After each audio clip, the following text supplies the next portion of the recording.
మనకి ప్రోగ్రామింగ్లో కంటైనర్ అనే టాపిక్ ఉంటుంది. సో కంటైనర్ అంటే ఏంటంటే మనకి 3 డిఫరెంట్ టైప్ ఆఫ్ కంటైనర్స్ ఉంటాయి మన డేటాని టెంపరీగా స్టోర్ చేయడానికి.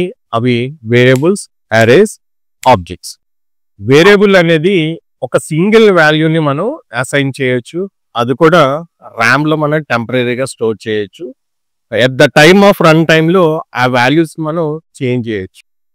అరే అనేది కంటిన్యూస్ మెమరీ అలొకేషన్ అన్నమాట.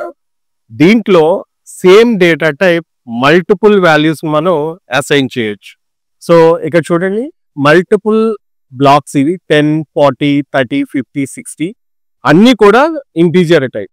సో ఇలాగ మనం ఈ కంటైనర్లో సేమ్ టైప్ మల్టిపుల్ వాల్యూస్ మనం ఇన్సర్ట్ చేయొచ్చు. దాన్ని యూజ్ చేయడానికి అరే అనే కంటైనర్ మనం యూజ్ చేస్తాం. అలాగే లాస్ట్ కంటైనర్ వచ్చేసి ఆబ్జెక్ట్. దీనికి యూజ్ చేస్తామంటే మన దగ్గర మల్టిపుల్ డేటా టైప్స్ ఉంది. అంటే ఇంటీజర్స్ ఉన్నాయి, ఫ్లోట్ ఉంది, స్ట్రింగ్ ఉంది, బులియన్ వాల్యూస్ ఉన్నాయి.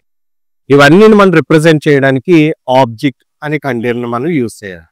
సో ఇలాంటి ప్రోగ్రామింగ్లో టిప్స్, ట్రిక్స్ మీకు కావాలంటే అనురాగ్ ఐటీ ట్రైనింగ్స్ అనే ఈ పేజ్ని ఫాలో అవ్వండి. లైక్ చేయండి, షేర్ చేయండి, కామెంట్ చేయండి.